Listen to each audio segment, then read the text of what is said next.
الله والصلاة والسلام على رسول الله. إخواني الكرام متابعي مزرعة أبو ريان، مرحبا بكم أينما كنتم. إن شاء الله في هذا النهار غادي نديوكم معنا في واحد الرحلة اللي غادي نمشيو فيها إن شاء الله نوصلوا الكتاكيت ديالنا ديال الدجاج الفيومي الذهبي والفضي إلى صاحبها. في هذا الفيديو إن شاء الله غادي نعرفوا كما شفتوا في المقدمة مجموعة من الأمور، أهم الأدوية اللي خاص تكون مع الكتاكيت. غادي نوريكم ان شاء الله المواكبه وطريقه استقبال الكتاكيت الجدد في المزرعه ديالهم الجديده ان شاء الله عند خونا عادل اقليم الخميسات. خليكم مع الفيديو. اللي باقي ما تابوناش في القناه يتابونا في القناه، واللي باقي ما فعل زر الجرس يفعل زر الجرس باش يبقى يوصلوا كل جديد ان شاء الله تعالى وبركاته. كما كتشوفوا حنا وسط الطريق حبسنا ناخذوا واحد شويه ديال النفس باش نراقبوا الكتاكيت ديالنا الحاله الصحيه ديالهم كيفاش هي. كما كتشوفوا مع الجو راه سخون، حنا ان شاء الله غادي نحاولوا اننا نفيريفيو الكتاكيت ديالنا كيفاش هما. الحمد لله كما شفنا راه الكتاكيت بصحه جيده، راه غادي لهم الشرابات والوكالات وبالادويه اللازمه. حنا وصلنا عند خونا عادل الحمد لله. حنا كنشوفوا اول شيء الحضانه كيفاش هي، داكشي اللي قلنا ليه في المواصفات الحضانه اللي خصها تكون هي اللي وفرها. الحمد لله هذه هي الحضانه كما كتشوفوا. هذه راه كانت سابقه العجول، كان كيربي العجول يعني هنا في كان كيدير الايواء ديال العجول الصغار. الحمد لله دابا غتحول الوكر للكتاكيت او حاضنه للكتاكيت. كما كتشوفوا فهو قام بالتنقيه ديالها والتسياق ديالها بالماء وجافيل، والحمد لله راه قام بالتجيير ديالها. دابا قلت ليه يجيب التبن باش ان شاء الله نحاولوا اننا نفرشوه في الارض باش نديروا واحد الفرشه اللي هي كتكون مهمه التربيه ديال الكتاكيت. الفرشه الاخوان كتعطينا واحد السخونيه واحد دفء للكتاكيت، بالاضافه الى انها كتمتص لنا داك الشوائب اللي كيطيحوا من الكتاكيت، سواء كان علف سواء كان ماء سواء كان براز ديال الكتاكيت، فهي كتمتص لنا كاع داك لوميديتي وداك الرطوبه، كتحتفظ لنا بها لتحت وما كتخليهاش انها زياده تنتشر في الهواء باش ما تاديناش بالدجاج ديالنا او بالكتاكيت ديالنا الى امراض تنفسيه اللي كتكون امراض تنفسيه خايبه. كذلك الفرشه عندها دور مهم في الحفاظ على صحه الكتاكيت من الامراض البكتيريه والامراض الفيروسيه. الامراض البكتيريه اللي كتصيب الكتاكيت الا ما كانتش الفرشه جيده جدا هي عندنا الكوكسيديا، عندنا السالمونيلا، وهذو امراض فتاكه وامراض خطيره جدا. كذلك بالنسبه للفرشه راه خصها الاخوان كل ما توسخات اننا نضيفوا فرشه ثانيه من الفوق او اننا ننظفوها نزيلوها نهائيا ونعاودوا اننا نديروا فرشه اخرى باش ما يتكونوناش غازات سامه اللي تبقى تنتشر لنا في الكوري ويوقع لنا واحد المرض تنفسي. هذا مكان الاخوان. كما كتشوفوا فحنا الحمد لله دابا وصلنا على خير وبخير. حنا كنوصلوا الكتاكيت كنزلوهم باليدين ديالنا الحمد لله، كنقوموا بالعمل بيدنا الاخوان. يعني ما احنا اول خطوه كتوريها المبتدئ ما تيكونش عارف، خاصك تقوم بداك الشيء امام الاعين ديالو باش هو كيشوف الطريقه كيفاش انت كتخدم، باش بنفس الطريقه اللي كتخدم بها انت كيخدم بها هو. فقط خليكم معنا في الفيديو. بالنسبه للخوت بالنسبه للكتاكيت احنا كنديروا الارسال وكنديروا التوصيل بالنسبه للمناطق القريبه اللي كتقل على 200 كيلومتر. من 200 كيلومتر الفوق حنا كنقوموا بالارسال من طنجة الى القويره عبر الحافله، والحمد لله الكتاكيت راه كيوصلوا. هذا الفيديو غيكون فيديو تعليمي طريقه ديال كيفيه استقبال الكتاكيت، يعني ولو اننا ما قدوش نوصلوا لكم الكتاكيت بيدنا مثلا الناس اللي بعاد علينا شويه، فاحنا كنوريكم هذا الفيديو تعليمي كيفاش تستقبل الكتاكيت ديالك وكيفاش خاص المواصفات ديال الحضانه ديالك كيفاش خاصها تكون. جبنا الاخ عادل العلف ديالو وجبنا ليه الكتاكيت وجبنا ليه الادويه، لانه الاخ عادل ما كاينش هنا متوفر، كاين غير السيد نقابل ليه. هو الاخ عادل راه كاين في الديار الاوروبيه يعني خارج المغرب، والحمد لله حنا كنقوموا بالمهمه على اكمل وجه، بحال الا هو حاضر او لا بحال الا هو كاين وموجود. هاد الكتاكيت هادو الاخوان الصحه ديالهم الحمد لله جيده. قمنا باعطائهم 3 دي فاكسان اللي هما البرونشيت ونيوكاسل والكومبورو. الحمد لله راه في الصغر ديالهم راه ما عمرهم مرضوا الحمد لله، ما عمرهم تقاسوا بشي مرض بكتيري او مرض فيروسي، وهذا من فضل الله سبحانه وتعالى والطريقه اللي كنخدموا بها في التربيه ديال الكتاكيت. الحمد لله دابا غادي تشوفوا معنا كيفاش غادي نمونطيو هاد الوكالات الطريقة سهلة وبسيطة، ولكن الانسان اللي كيكون يلاه بادي راه ما يعرفش يركب حتى الوكالة، لانه عمره ما خدم بها وما عمره شافها. لذلك حنا كنقوموا بالعملية ديال التركيب ديالها امام الاعين ديال السيد اللي غادي يقابل ان شاء الله. كما كتشوفوا بهذه الطريقه هذه كنحاولوا اننا نربطوها بواحد الخيط ونربطوها في السقف. علاش؟ باش كنبقاو نتحكموا حنا فيها في العلو ديالها. يعني مثلا الفلوس عنده شهر ونص كنديروا له في لو نيفو ديالو، ما حدو تيكبر حنا كنطلعوها. علاش؟ باش ما نبقاوش نضيعوا العلف، باش العلف ما يبقاش يضيع. بهذه الطريقه هذه كنكونوا كنحافظوا على الجوده ديال العلف والنقاء ديالو، وكنحافظوا على الميزانيه اللي هي مهمه جدا، باش العلف ما يضيعناش وما يمشيناش في الفرشه، حيت العلف لا ضاع غادي تخشى في الفرشه، ما غادي نستافدوا منه لا حنا وما غادي يستافد منه لا كتاكيت. يعني حتى لا بغينا نديروا له اعاده تدوير ونخدموا به راه ما يمكن لناش، حيت غادي يتخلط مع البراز ديال الكتاكيت. هذه هي الطريقه الاخوان. كما كتشوفوا حنا غادي خدامين الحمد لله، غادي نحاولوا نركبوا هاد الوكالات كاملين ان شاء الله السميع العليم بهذه الطريقه البسيطه هذه اللي غادي تشوفوا في الفيديو. كذلك الشرابات كذلك غادي نقوموا بالتركيب ديالهم بنفس الطريقه.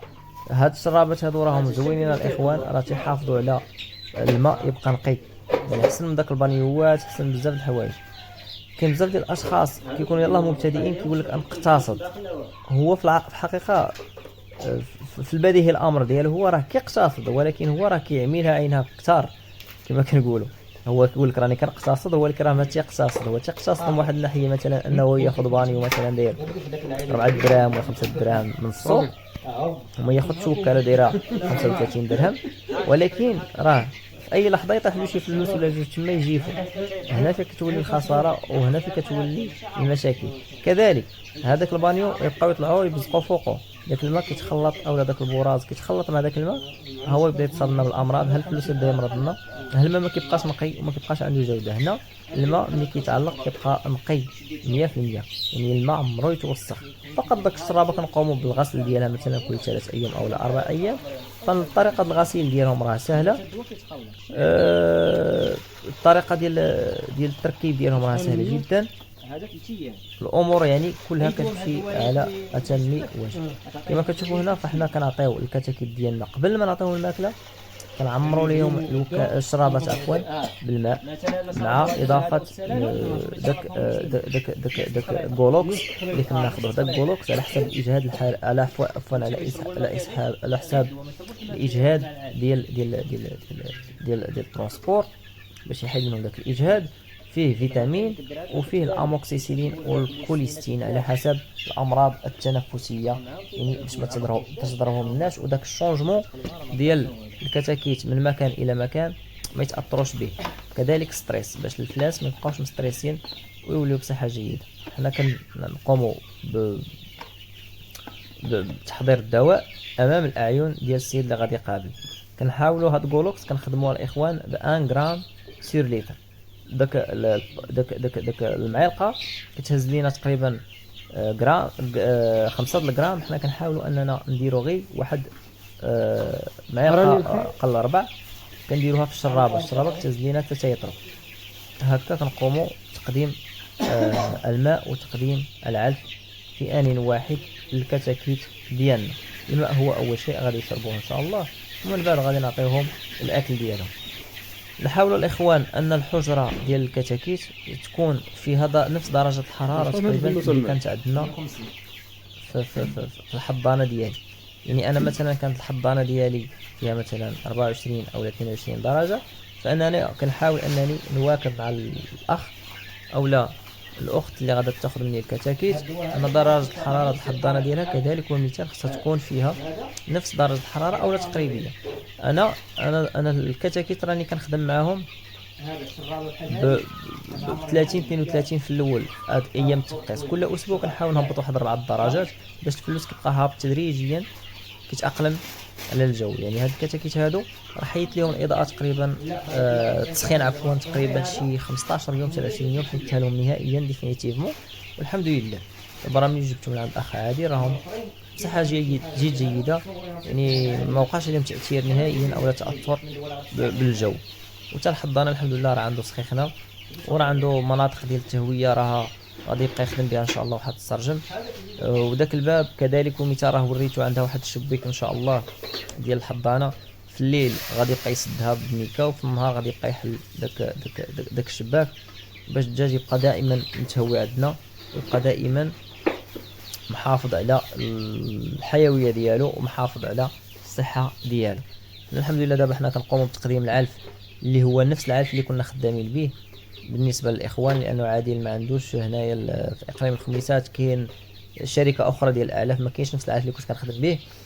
دابا حاولنا اننا نجيبوا له واحد الخنشه ديال العلف باش يخدم بها، تقريبا من غيقرب يضرب فيها النص غادي يحاول ياخذ العلف ديال الشركه اللي متوفره عندهم في البلاد، وغيميكسي داك النص ديال الخنشه القديمه مع الخنشه الجديده اللي غادي ياخذ، ويعطي مضاد السموم المده ديالو حتى 3 ايام، وهكا ان شاء الله ما غادي تمر الامور عنده بسلام، وما غاديش يوقع علينا تسمم نهائيا وبتاتا، والامور غتكون احسن الاحوال. حنا الحمد لله دابا راه قدمنا لهم العلف، قدمنا لهم الكولوكس، وان شاء الله دابا راه ما بقى الا اننا نسدوا عليهم ان شاء الله ونخرجوا، ونخليكم مع هاد اللقطات من الفيديو. الحمد لله حنا كنخدموا باليد ديالنا الحمد لله، وهذا امر عادي جدا، انسان كيتعاون، وانسان شي كيوري شي وشي كيتعلم من شي. الحفاظ الاخوان على جوده العلف لابد ولا بد ضروريا، نحاولوا اننا العلف ما يتعرضناش للميديتي، ما يتعرضناش لاشعه الشمس، باش جوده العلف كل ما كانت مزيانه كل ما الفلوس تيكون عنده واحد النمو مزيان، كل الفلوس كيستافد من داك العلف.